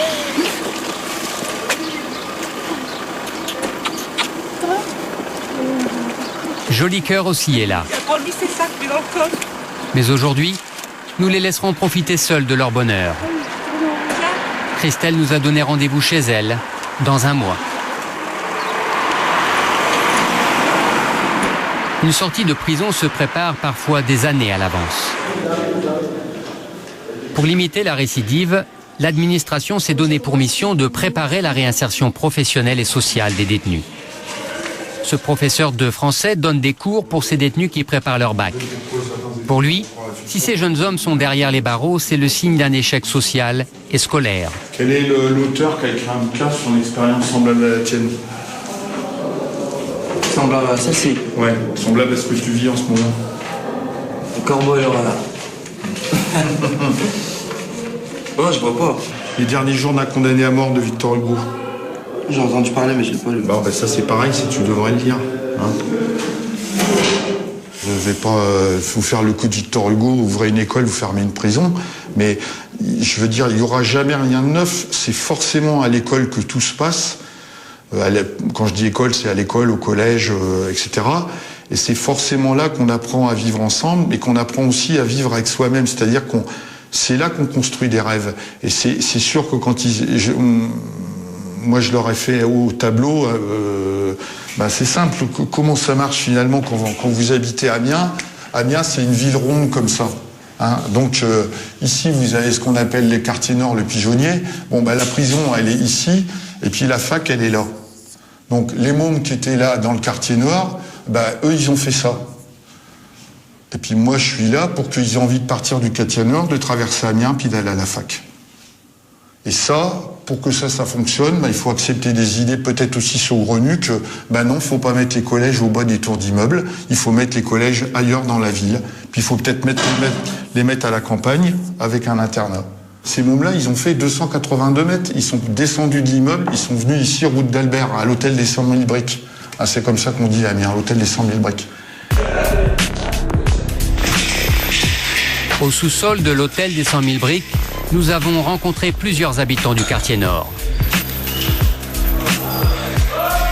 En salle de musculation ce matin, une majorité de fils d'immigrés. C'est leur activité principale avec la promenade. L'un d'eux est considéré par les surveillants comme un caïd de la prison. Mais devant nos caméras, c'est la violence de l'établissement qu'ils incriminent. Ils se plaignent d'abord de ne pouvoir pratiquer leur religion, l'islam. On n'a pas le droit aux objets religieux. Ça veut dire tapis, tenue de prière. On n'a pas le droit à tout ça. Tout ça, c'est hors de... Le Coran, le livre saint, on ne l'a pas le droit de l'avoir en cellule. Même si on n'a pas le droit de l'avoir en cellule. Même si on l'a pas en cellule, au moins qu'ils le mettent dans leur bibliothèque. Comme ils mettent leur Bible ou leur Torah, ou je sais pas moi. En fait, le Coran est disponible en français comme les autres livres saints. Mais à Amiens, pour l'instant, il n'y a pas d'aumônier musulman.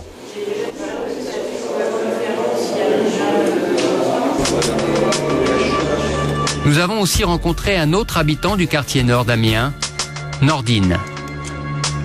Pour préparer sa libération et mettre toutes les chances de son côté, tous les matins, il suit une formation en électricité, payée 136 € par mois. Nordine a été condamné à 7 mois pour bagarre en récidive. Il a accepté de nous raconter son histoire dans sa cellule.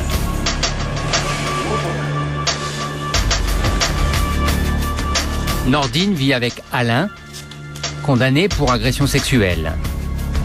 Pas grand-chose entre les deux hommes, à part la cigarette.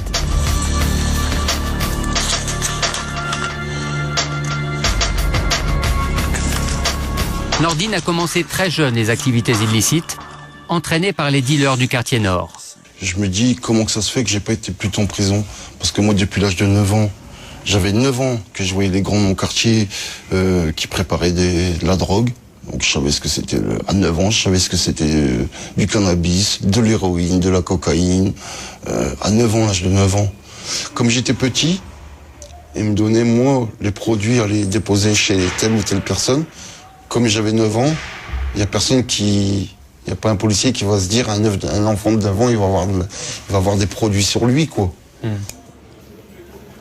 Nordine s'est promis de ne plus jamais monter en prison, comme il dit. Mais au fond, il ne comprend vraiment pas pourquoi son séjour derrière les barreaux lui permettrait de mieux s'en sortir dans la vie. Lui qui a tant perdu en arrivant ici. Ben, je sais pas où le fait d'enfermer, ça va réhabiliter une personne. Ça, je sais pas où...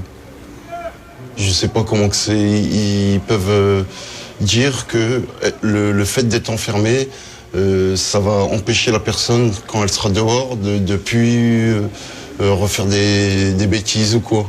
Je trouve que c'est bizarre, quoi. Vous pensez que l'enfermement n'est pas une bonne réponse? Voilà, c'est pas une solution à tout, quoi. À quelques jours de sa libération, Nordine est inquiet. Divorcé depuis qu'il est en prison et désormais sans domicile, il craint qu'à sa sortie, personne ne soit là pour l'aider. Il devra reprendre sa vie à zéro. Faudrait que vous sortiez le temps de l'alarme. C'est le son de l'alarme générale. Il y a de l'alerte.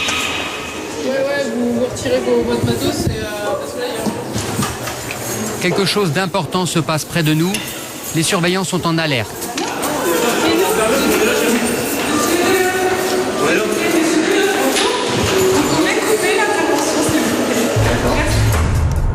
Mais nous n'avons pas le droit de filmer la suite. Comme à chaque alarme, on nous demande de poser la caméra. Nous ne saurons pas s'il s'agissait d'une agression sur un surveillant, d'une fausse alerte ou d'une tentative d'évasion.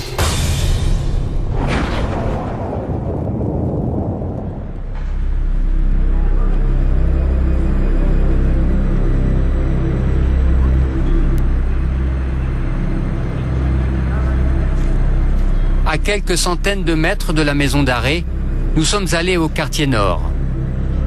Après une petite enquête sur place, le professeur avait raison. Ici, on fréquente plus souvent la prison que la faculté.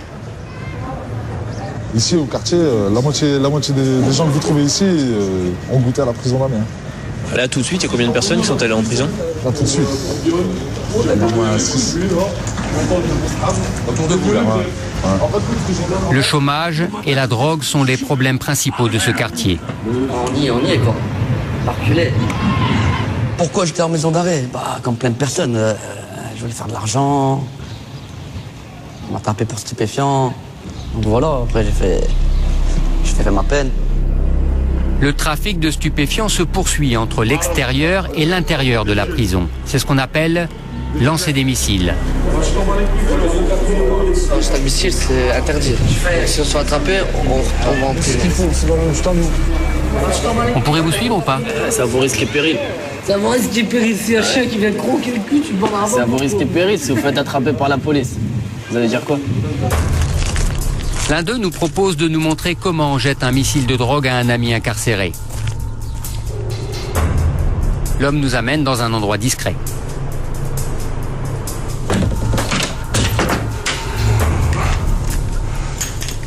Là, je prépare pour un de mes amis un petit cadeau.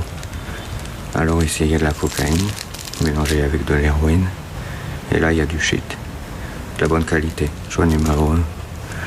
Et ici, là, il y a la poudre. Mon ami, il aime bien. Et justement, lui, il attend ça plus que le shit. Mais ça va compenser en même temps. C'est-à-dire, quand ça va descendre l'effet de ça, au moins, il aura le shit pour la descente.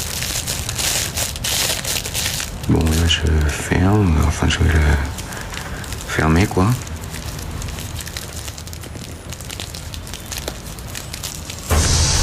Pour ne pas laisser d'indices sur le papier, il enfile des gants. Là, je vais écrire le mot pour la personne à qui ça va arriver, ce que je lui envoie. Je marque pour qui ça doit tomber. Et c'est pour qui donc? Donc c'est pour... Voilà, c'est ça le blaze.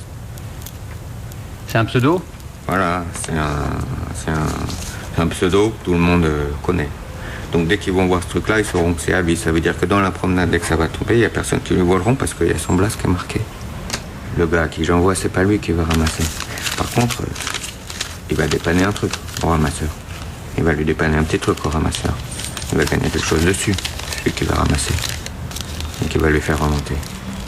Il va lui donner un peu de shit. Un petit trait d'héros. Comment elle remonte la drogue en cellule? Dans le cul, quoi. Il y en a, ils mettent dans le cul, il y en a, ils les avalent, il y en a, ils mettent dans la bouche. Voilà, c'est pour...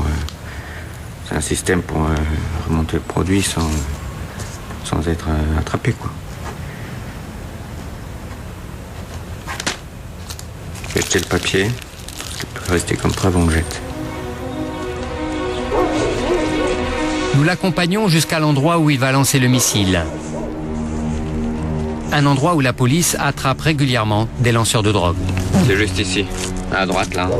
Il y a un grillage, je vais monter, je vais longer le chemin. 16h19, ouais c'est bon, je vais y aller. J'ai le produit, ça y est, je vais monter le grillage pour aller le jeter. Faut pas que les flics ils m'attrapent ici. Si les flics m'attrapent là, je me retrouve en garde à vue. Ah ouais. Cette fois encore, le lanceur de missile échappera à la police. À l'intérieur, nous l'avons vérifié auprès du personnel. Ce jour-là, aucune drogue n'a été retrouvée sur un détenu ou dans le chemin de ronde. Le cannabis, l'héroïne et la cocaïne ont bien été consommés en cellule. Et ce n'est pas la première fois, d'après les détenus. Quand il y a du shit, vous voyez, tous les mecs, ils sont gentils, ils ont la pêche, ils sont gentils avec les surveillants. Bah, ils ont ce qu'il faut, quoi. On appelle ça de la vie en prison, le shit. De la vie, on appelle ça. Ça nous aide à survivre. Il paraît que vous avez reçu des colis pour Noël. On a reçu de l'alcool, on était blindés d'alcool. On est remontés tous bourrés. On a reçu du shit tellement qu'on en avait trop. On était obligés même d'en donner à des gens qu'on connaissait même pas, pour qu'ils fassent leur Noël aussi. J'ai bu à la promenade. J'ai remonté, j'étais déchaîné. Le soir, j'ai fumé. J'étais blackout à Noël. Certains missiles ne franchissent pas le double mur d'enceinte et sont retrouvés par les surveillants dans le chemin de ronde. Dans son coffre, Thierry Marière, le responsable adjoint à la sécurité, conserve les saisies des derniers mois. Téléphone portable, cocaïne, ecstasy ou barrette de cannabis. Donc il y a quand même des beaux petits morceaux quelquefois, enfin ça c'est pas les pires, hein, mais... Ça c'est un gros morceau, voilà, ça de celui-là est déjà pas mal, mais il y a eu largement pire que ça, hein, donc quasiment la moitié d'une motte de beurre, quoi, donc ça commence déjà à faire le gros pavé, donc après tout le monde en profite sur l'établissement, la distribution se fait radicalement dans la cour, donc voilà, c'est sur ça et qu'il faut se démener tous les jours. Je dois avoir un petit truc qui traîne, par exemple. Il y a des prises plus surprenantes encore lors de fouilles de cellules. Prenez par exemple ça. Ça, c'est une boîte de sucre. Donc vous faites une fouille de cellule, vous ouvrez la boîte de sucre. Et en fait, tout est collé. Donc tout le sucre est collé. Et à l'intérieur, ça sert à cacher un cutter, un téléphone portable, une batterie. Plus inattendu encore et plus dangereux, ce faux pistolet retrouvé dans le chemin de ronde aurait pu permettre une évasion par prise d'otage. Bon, dans la précipitation et puis dans une tentative de prise d'otage.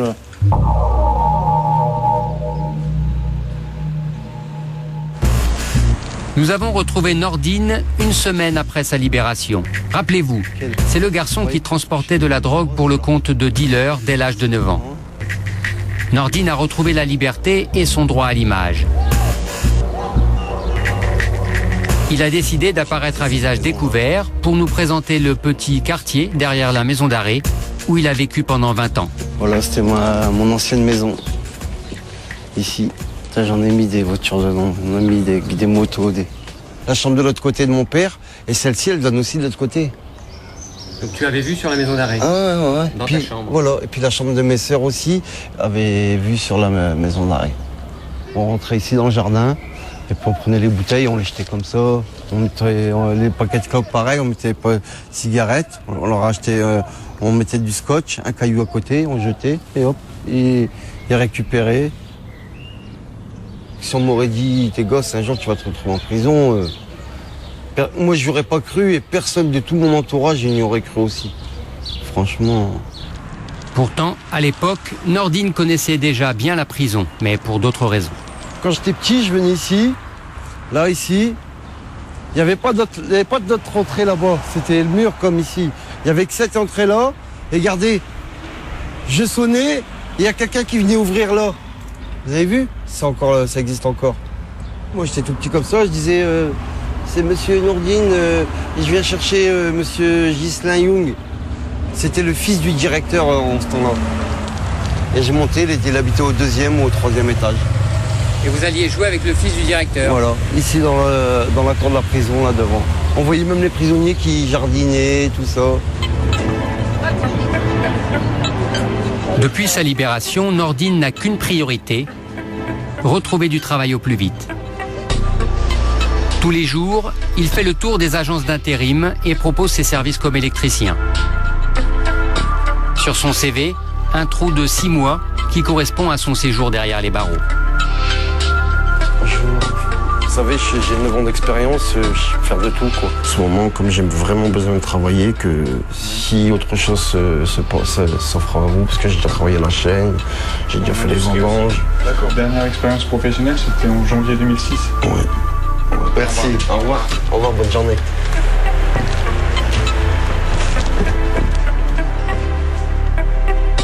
Dites jamais que vous avez fait même de la prison pour un défaut de permis ou pour n'importe quoi, hein, même pour un défaut d'assurance. Hein. Ça y est, vous n'avez plus de travail, hein, ils vous appelleront jamais. Je peux jamais dire à une agence intérimaire qu'il m'arrivait ça comme connerie. Même si j'étais innocent et que j'étais en prison, admettons, et qu'on m'a innocenté, on ne le dit pas. Parce que ça y est, on est sûr de jamais trouver du travail.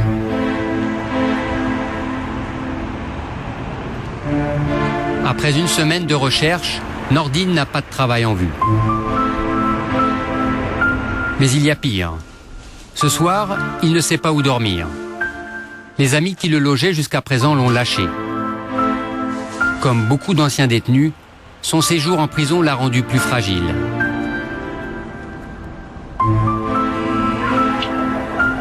C'est autour de la gare qu'il cherche le réconfort.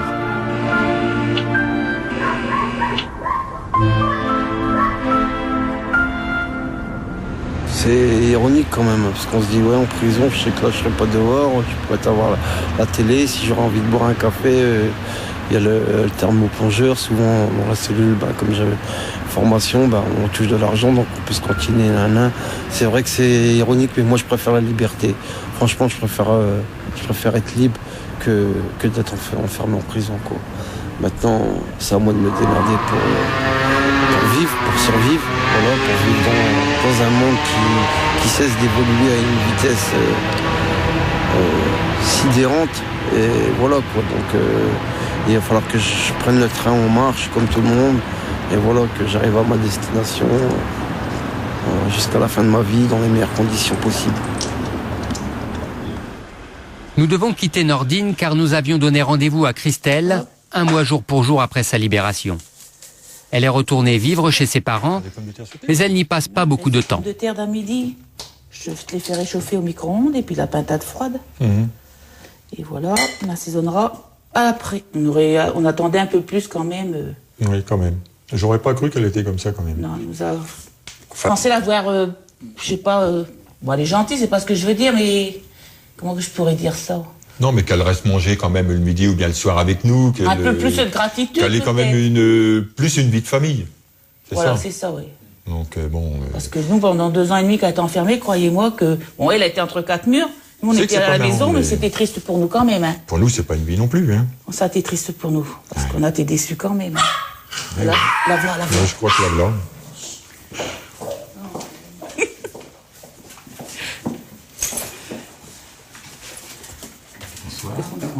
Bonsoir.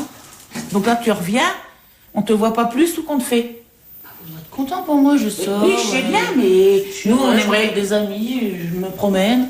Il faudrait que je reste enfermée dans la maison. Non, j'ai pas dit ça. Non, j'ai pas dit ça. C'est que nous, il faut qu'on se refasse aussi. Il faut qu'on se réhabitue. Faut comprendre, il faut qu'on se réhabitue. Vous comprenez pas de mon sens à moi. Mais si on te comprend, mais j'arrive pas à comprendre notre truc à nous, puis parce que moi, c'est moi qui ai subi. Même oui, si bien, quelque part, vous avez... Ça nous a fait un rude coup, oui, je sais bien, mais crois-moi.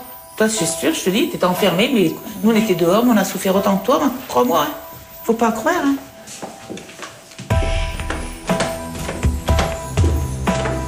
Christelle veut nous parler au calme. Dans sa chambre d'enfant, où elle a vécu 28 ans, elle nous confie qu'elle a rompu avec Joli Cœur, l'homme qui venait la voir au parloir.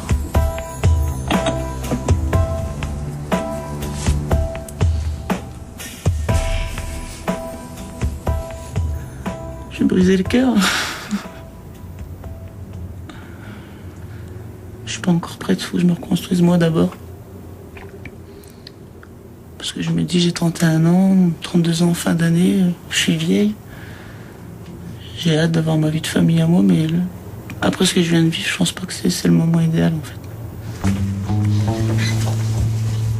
Pour Christelle, la liberté a un goût de déprime. Elle s'aperçoit qu'une partie d'elle est restée en prison.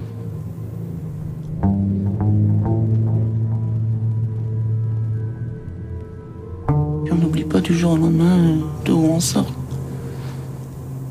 Il y a des moments où je suis dans mon monde, quoi. Je pense à ce que j'ai vécu pendant 2 ans et demi là-bas.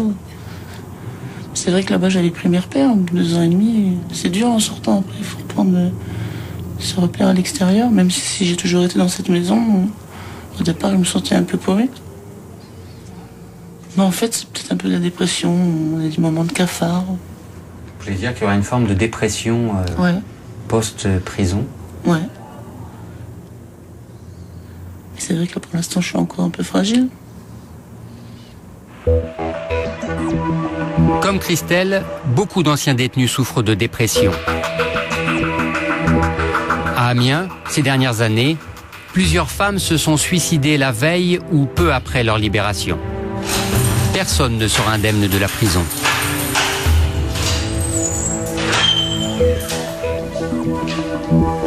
Il est minuit.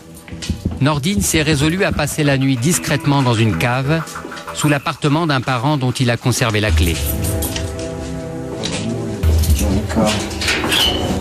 Tranquille.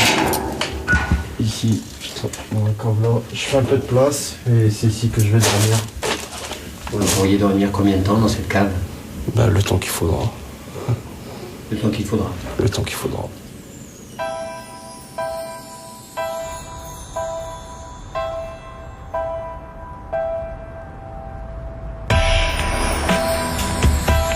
Depuis la fin de notre tournage, le nombre de personnes détenues en France a dépassé les 61 000. À Amiens, plus de 600 personnes sont actuellement écrouées. Pour désencombrer le quartier femmes, plusieurs détenus ont été transférés vers un autre établissement. Quartier homme, un détenu a fait une tentative de suicide. La vigilance des surveillants a permis de lui sauver la vie. Cet été, 8 hommes se sont donné la mort dans les prisons françaises. Un autre a été tué lors d'une bagarre en cours de promenade.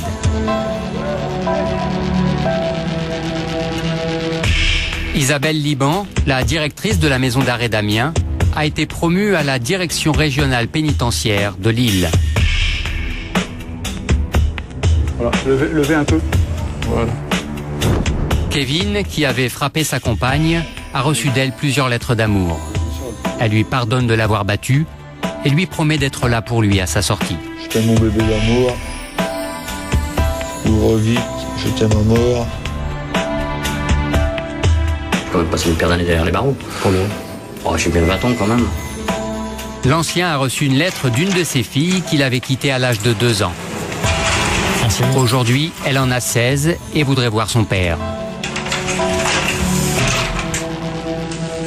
C'est ma fille. 4 mois après sa libération, Nordine court toujours les agences d'intérim. Il refuse de baisser les bras, il veut travailler et lance un appel aux employeurs. Je voudrais bien qu'on me donne une chance, oui, une chance de prouver ce que je vaux dans mon métier.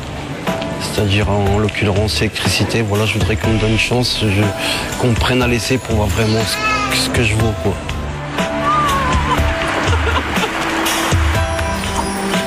Ah, 6 mois après sa sortie, Christelle a enfin repris goût à la vie. Un employeur lui a donné sa chance et la prison pour elle n'est plus qu'un mauvais souvenir. Je trouve que je m'en suis bien sortie. Et maintenant, il me manque plus qu'une belle petite vie de famille avec un bébé pour être la plus heureuse. Rémi n'a pas su respecter les règles du placement à l'extérieur. Il a été reconduit en cellule. Une cellule qu'il avait signée de son surnom avant de partir.